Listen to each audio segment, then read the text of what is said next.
where the Jon Gruden misery tour continued yesterday with the Seahawks blowing out the Raiders 27-3 and Derek Carr leaving the game with a shoulder injury after taking 6 sacks.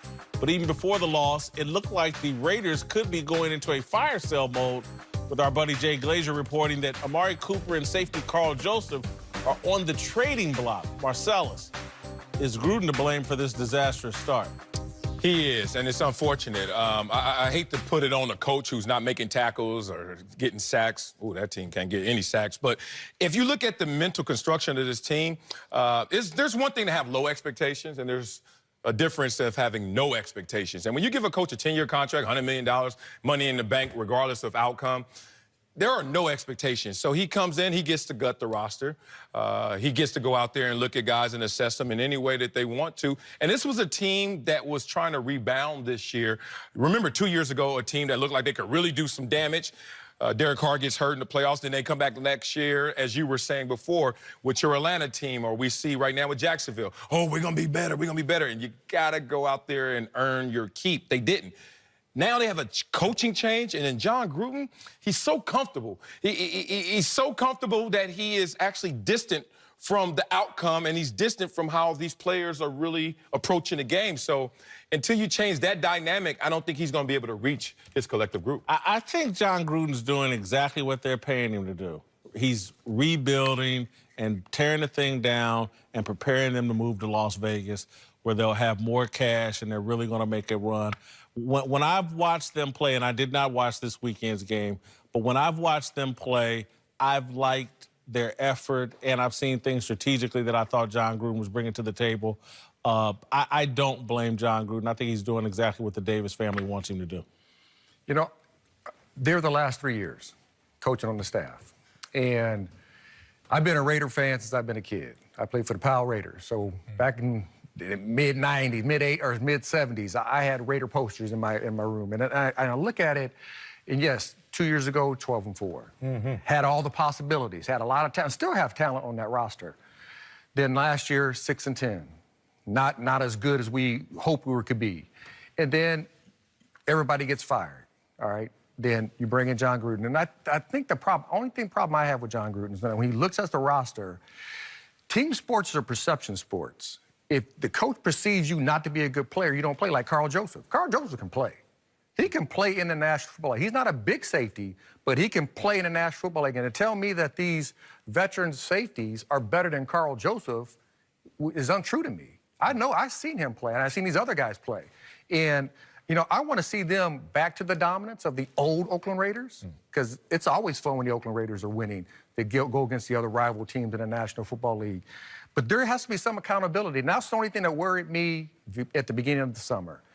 10-year deal, no accountability. You can say he's looking good, he's doing some good things. He tore a team apart that had some good players. One of the youngest teams in the National Football League became the oldest team in the National Football League in 3 months. And that, to me, you can't win with just an old team. You have to have a good blend of youth and veteran leadership. And right now, it's a lot of veterans and not a lot of youth out there with the Oakland Raiders. Yeah, I don't blame him yet. I still think we got to give him time. I mean, he's on that 10-year deal. It's just getting started. He's still adding ingredients. That's unfair to the veterans who are sitting there who only have 3 more years. Right. It's true. 4 more years. He has 10 more years. Yeah, but that's how it goes. That's unfair to them, just for the fact that he's going to strip those guys away with the... Because, look, they got a nice offensive line. That offensive line is not going to be there that much longer. You get winner Coop. I feel like he's building for obviously he's building for the future. That's why you trade away Khalil. You go out there, you're going to stockpile. I really believe he is following that pattern of Bill Belichick, where it's like we don't max players out. You don't max players out. All I'm saying is this. Maybe it could be this. He don't max players out. Which the New England Patriots don't do, not even the quarterback. We already had that discussion. And you build through the draft. You start stockpiling your first-round picks. I wouldn't be surprised if Derek Carr's not there next year. I literally would not be surprised, because he's going to go out. They're going to have a horrible record this year. It doesn't look like they're going to win too many games. They're going to get the first pick in the draft probably, or whatever. That picks the trade. They're going to get a quarterback. He's going to start building the team like that. They're going to hit Vegas running. That's his plan. Now, will it work? I don't know if it'll work, but I got to believe there's a method behind this madness right now, that he could have a better team right now if he would have just kept some players, but he's doing it on purpose because he's building for the future, and that contract gives him the time to do it. Well, what Rod is talking about is, like, this wasn't a turnkey franchise necessarily because they were 6-10, but much closer than a full demo. Like, he's gutting this team to a place where you're like, what are you trying to build? And timing is everything. If I'm a player on that roster, he can't have a different calendar than I have, because then I start to lose motivation and I start to lose the accountability from him, and vice versa, because coaches on a 10-year plan to sit there and say, once we get to Vegas, then the clock starts. And I'm like, my hand's in the dirt right now, Coach. It starts right now. So I don't see Gruden having his foot to the fire in the same intensity as his collective team. I know he wants to win. Yeah, I know Gruden's competitor. I know he wants to win. But I just think going about it where you have to gut everybody because you don't see the talent. And that's what I said. Team sports is a perception sport about coaches.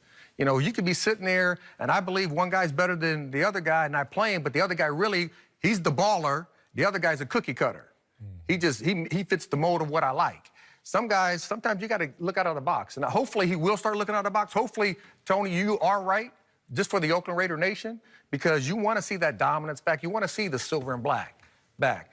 But right now, it doesn't look too bleak. All right, coming up, the NFL loves offense these days, and teams are setting all kinds of records. But it is actually too much of a good thing. We put on our thinking caps. Uh-oh. Is mealtime a struggle? Introducing Ore-Ida potato pan.